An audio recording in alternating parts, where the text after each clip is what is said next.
no, it's Okay. So last time we talked about before the war. yeah. This time we want to focus about during the war, but Yeah.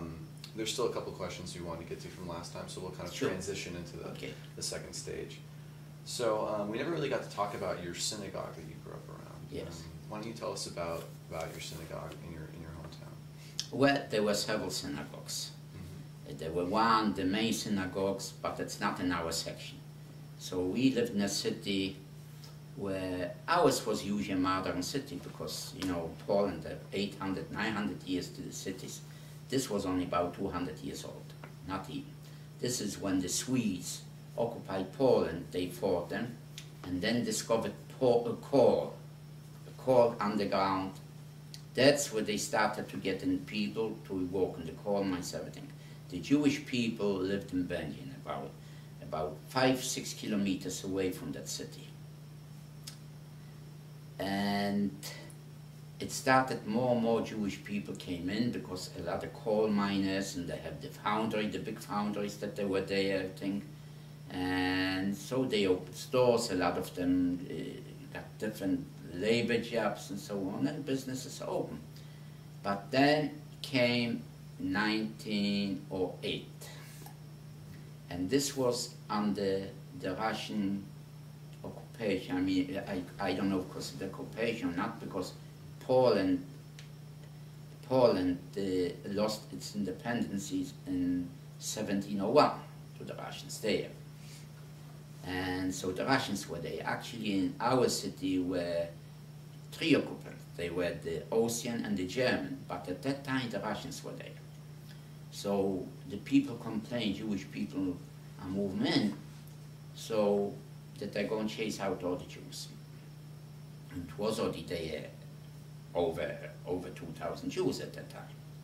So my uncle, I will show you, I have a Yiske book. I don't know if you know what it is. Mm-hmm. You know. Yes. Are you Jewish? I am. Or then you know what it is. It's a memorial book from our city. And it has the letters that he wrote to all the big judges and everything to let us be there, because, you know, account on us, it's all the you know, businesses and everything, and people working the coal mines and so on. It didn't help. But what happened, the First World War broke out, so everything remained. And they didn't even have in our city a Jewish cemetery, but they have to bury, I know my Zadie was buried in Benjin, this about 6 kilometers away, and which I found now in the book in Israel. They restored the cemetery, and I found they written about my father's name some. Yeah, pity I didn't buy the book. And so we had was 2 sections our city. One, what we call Uta Larkey, because the big foundry with the chimneys, and was red and colonial red, and this is a new section, all new. That's where we lived. In fact, when the ghetto started, the ghetto, they were all in the other section of the city. We were the last one to go in the ghetto when they took my parents all the way. They took all the elder Jews over 40 away with kids and so on. So we remained only youngsters at that time. So and we used to go to the main synagogue. My father used to go every morning, not me. I went to school. And on Saturdays I did go with my father.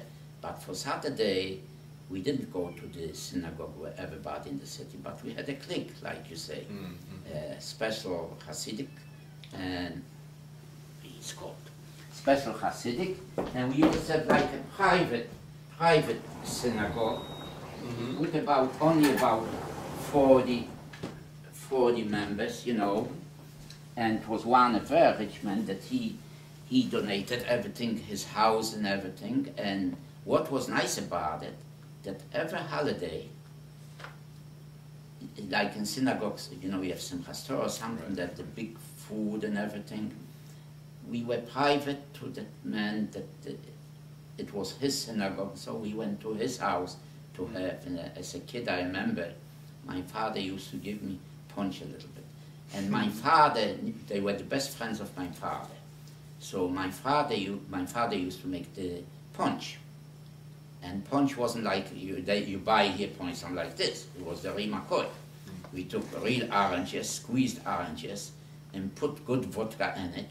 They boiled this everything, something else, and my father was the specialist for it.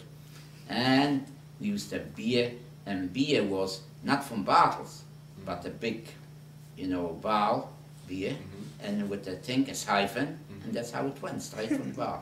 And as a kid, we drank beer. I was 5 years old, I had beer. The punch only a little bit, because there's schnapps in it. And I remember my father, whenever he came from synagogue, before going to the store, he all the time had a little schnapps, like you say. But this was 96 proof. It's like 200 proofs here. The Poles, everybody, the drunks said 45. But the religious Jews, they couldn't take it, it was so strong. So one I will never forget. I had already about 10 years old. And I said, I'm going to try. Father didn't see because he was in the store. I went myself, helped myself. Did I choke? I couldn't speak for 15 minutes. I couldn't talk, and took only a little bit. I thought I'd die, and I wouldn't touch no more. So did you celebrate most Jewish holidays with that community? And oh yes, oh yes. But a lot of times, my father belonged. Look at that. That nothing happened. He should go to be like this. He likes strange people. He goes to them. To me, not. If I won't pick him up, no, he runs away right away. But strange people, yes, he likes it.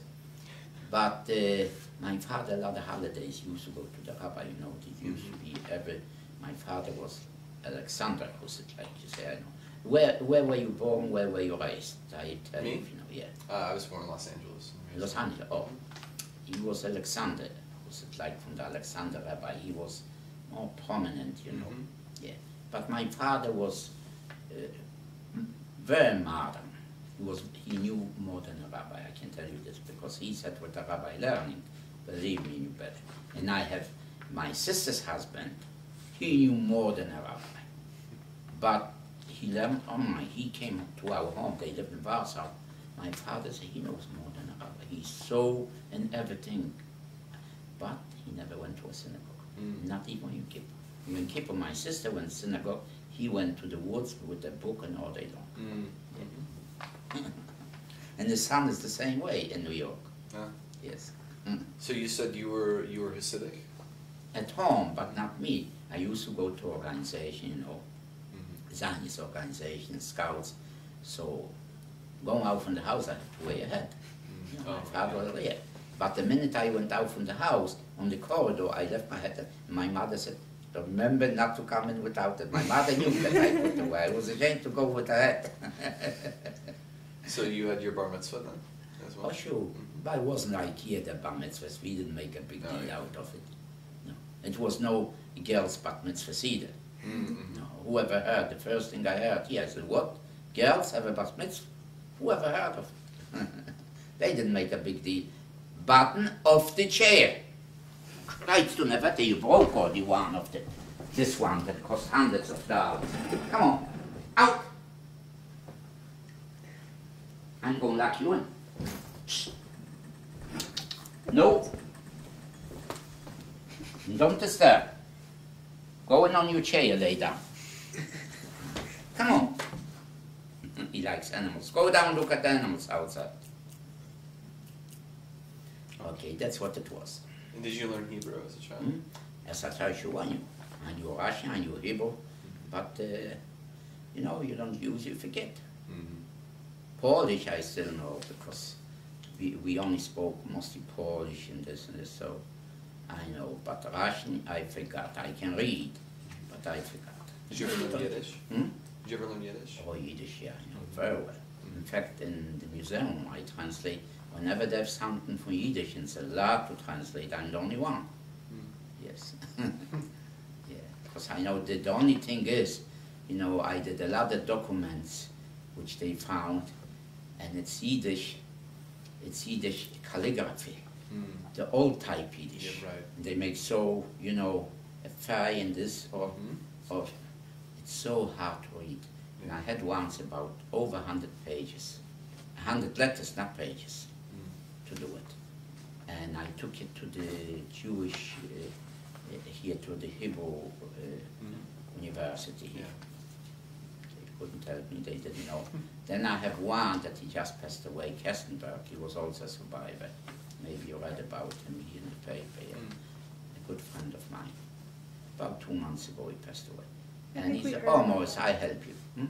I think we heard about that in class. He says, oh, I help you. He had for 2 weeks. I gave him about 20 pages.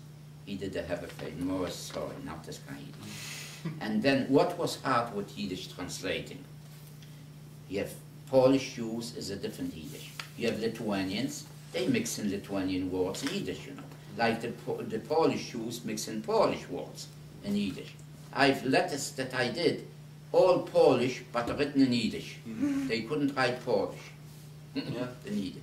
And then you have Latvians that they put in Latvian, and you have French ones too.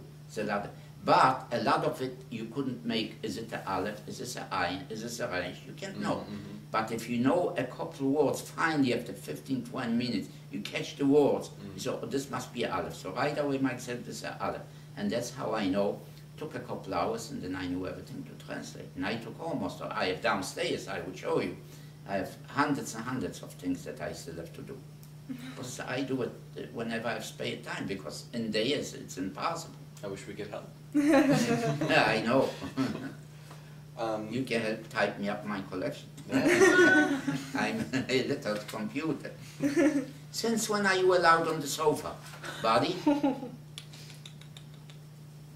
That's what he'll see. To me, he won't go. He's clean. I wash him twice a week. Twice a week I wash him. And comb him, yeah. Otherwise, I would have full hair here. What else? So, still talking about before the war, did you ever experience any type of anti-Semitism before the war? Oh yeah, oh yeah. I have good friends, Polish friends, because where I live, we mixed. And we were all good friends. We went out together.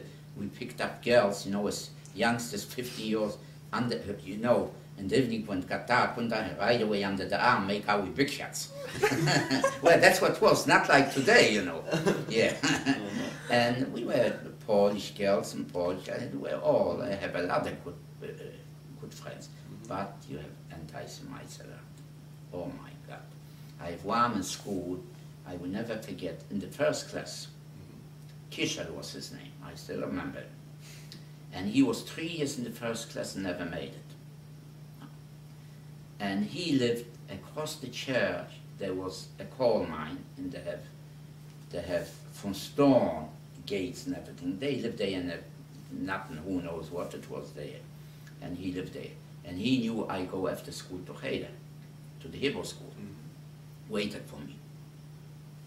Like 5 cents to give him, every time. And Pot Kozurek, I should, you know, big shot where he was older than I am. And to take off my hat because it's the church there. Yeah. So that's what he may do. And after a couple of months, says, heck, I'm tired, give him every time, if not he beats me up. And I was scared. He was a big guy, you know, he was probably 3 years older than I am, and a hefty guy. They threw him out from school. Yeah, 3 years he didn't make. And they were jealous. The Poles were jealous of me, because I was a good student. Just before Christmas, a couple of days, the better students got all the time from the teachers something. They gave him apples, they gave him a challah, you know. The Poles don't eat challah, the Gentiles, but for Christmas they all eat challah and fish. Yes. And also Santa Claus from dough, that are nice things, and with the all color kind things to put on, you know. And I got this all, they were very jealous. Only a few students, about 6 students had it. That's why I was all the time getting it. I was very good at it. And they were all angry. But what happened, I got beaten up several times. And I took it out on the poor girls, because they're the weaker sex. We had, where we lived, for a girls' school. It was 4 stories, and only girls. About 600 girls were there in school. And whenever I came home, when I saw the girls stay, especially wintertime, I grabbed snow and rubbed their faces in. They were scared. They didn't know. They waited for a teacher to take him out because I stood there. And then I was sorry. Soon I beat somebody up. I says, what are they to do with it? Why should I beat them? The girls. And I liked them. Because I knew him, you know. In fact, once I asked to go out, which he did. Yeah, I never forget. Yeah. And her father was like a congressman in our city. Yeah. And I was sorry why I did it, but I couldn't help. I was so angry I couldn't let out to the guys because I was wicked in them. Yeah, so, but otherwise it was okay. In the war, my sister had the best friends were Gentile, Maria. Oh my God. Every Christmas we were there where they light the tree. Every Christmas. All of us. Every Jewish holiday, she came to our house. All the time. They were like sisters. You couldn't break them up. They were like sisters. My sister slept there, she slept in our home. My father wasn't against it, anything. But in the war, they showed who they are. Yeah. So tell me about the transition into wartime and your first, when you noticed things started to change and well, your first memories of the war. transition, what it was, we knew because Hitler wanted the Baltic, near the Baltic port, Gdańsk, you know, Danzig, which was the port. He wanted something else. Then it's going to be quiet. But you remember Hitler did the same thing with the Sudetenland in Czechoslovakia. And after he occupied the Chamberlain gave him the Sudetenland, right? And then he took over Czechoslovakia. Then he did the same thing with the French, where the French went the Tsar. And he took over the Tsar. And so he went for Poland. And Poland said, no, we won't give an inch. So we knew already. First of all, we did tape all the windows. It's going to be bombing, gas. So we taped all the way around it, no gas. They thought it's the First World War. That's going to be gas. Of course, it was anymore not allowed. But this didn't matter if it was allowed or not. Hitler used it anyway. Yeah, but this was all. And then we started digging trenches. On every corner from each street, we dug about 6 feet deep. And we were involved in it with the Poles. At that time, there were no anti-Semites because we walked the same like they did. Yes, and they knew what's going to happen. And then what happened, September 1st, 1939, about 5 in the morning, we already moved out from our big apartment. We have 5 rooms, a big apartment. So we have to move in where we close our store because we had to close our store in 1938. When it was Kristallnacht in Germany, they did the same thing here, and they stood at our store, boycotted, don't buy by Jews. Although some of our customers, ladies, they chased them away. You can't do this, because they liked my father, they gave him on the book everything. They paid like twice a month, or once a month. It didn't help. So we have to move out, because our rent was very high there. We have one of the biggest apartments there, I mean, everything modern. Because who has toilets in the house at that time? And we had 2 of them. One had my father that nobody would dare to go in there. I think I mentioned this or not. Yeah. That's what, and I used to go with a bike riding in it, and you can imagine how huge it was. So we have to move in where we had our businesses, and they were 2 rooms in the back also. So we made an apartment, it was ours. Didn't have to pay rent or anything. And I slept in the front room, down on the first floor. And suddenly I hear planes, so many airplanes. I look out the window, I says, mind, they fly so low, they're going to fall down. Who knew what it was? So I just grabbed my pants with a pair of shoes, without even, just in the pajama, and ran out. Yeah. And here a lot of guys already ran after them. We ran a whole street because they flew so low. And this was a 5th column from Germans. They flew low, they shouldn't be detected or something, but who knew the Poles didn't have any modern things at the time. What did they have? On horses, the thing, they thought it's the First World War. So then we heard that the war started.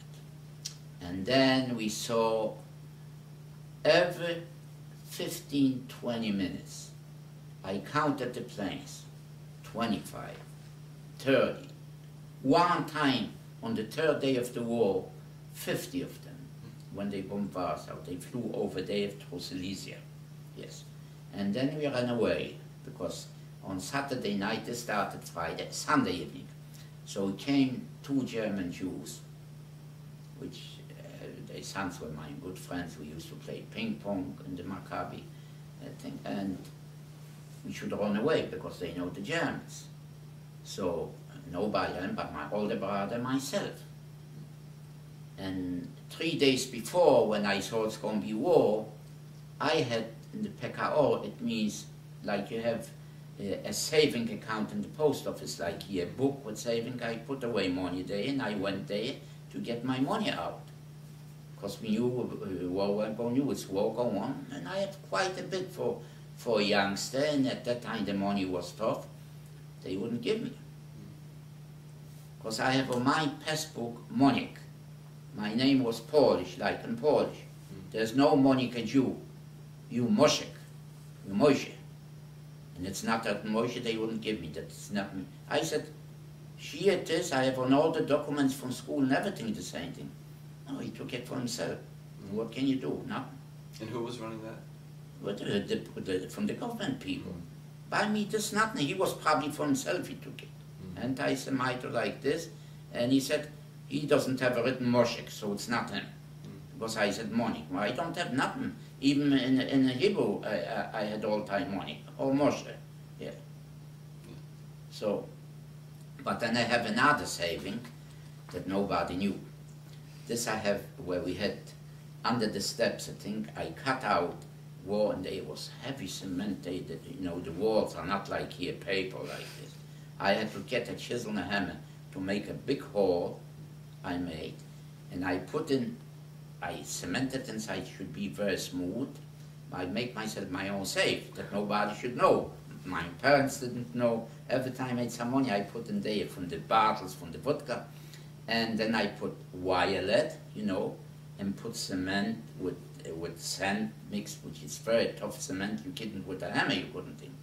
And I put it nice, but I left a little slit that I can put into the slit money. And that nobody knew. And I painted, it was white, so I painted white, that nobody knew everything. But then in the war, I cut it out. I have to hammer around a big hole. That's what happened. And then we ran away, of course, and it was terrible because we saw the sky was all lighted up from the bombing day and shelling, and we heard the shelling and artillery. We were so scared that we ran. We ran about 20 kilometers all night long without interruption. Who was that, you and your family? No, just my older brother and the 2 German Jews. That's all, 4 of us. And we were hungry. We did till Olkush. It was pretty far. All night, we won't get away far. We wanted to go to Kielce and from Kielce to Warsaw. Because they thought the capital of the city, it's going to be safe. And we didn't eat anything. And then we came, the next day we got some bread, we got some, you know, you still could get them from the farmers. Yeah, you gave them something, yes. And then we saw Polish army there near the Vistula River. Oh, this is going to be the front, because they made us a front. And they baked their pigs. They caught pigs by the farmers, put them on things, the fire there, and we were so hungry, you know. We stood there, and they said, well, you are going to have, it's going down. Meanwhile, came a German plane, he started shelling and everything. So all the Polish army ran away. They left the pigs like this, and we started on too, but we were hungry. So we started taking with the knife, it wasn't even done. You know, pig meat, if it's not done, I have diarrhea, I got sick, and weak and everything. I didn't eat for an hour a day, nothing I couldn't eat. Then we came far away on a farm. You probably, I would say it was about 25 kilometers, more than that. Not a single house, but this was only a big farm. And we were there with about 50 people already sleeping by the farm. And the flies were, you know, you didn't see not an inch that shouldn't be flies sitting on it. You know, they were on a farm and this, and not clean. They wanted to give water something. was full slice. I threw away. I'm not going to drink it. Yeah. Some people just, you won't get milk. But sudden, about 2 in the morning, we lay on the floor, gave such a bang, a bomb. Oh, we thought everything is falling apart. In fact, some windows were not. We ran through the window into the garden. And in the garden, what I saw, it's cold. September day is cold, ice already. Frozen tomatoes. And I ate them there. I picked them, laying on the ground, I picked tomatoes to eat. And the next morning, we heard that they bombed, it was only one church, and they bombed the church, the Germans. One church.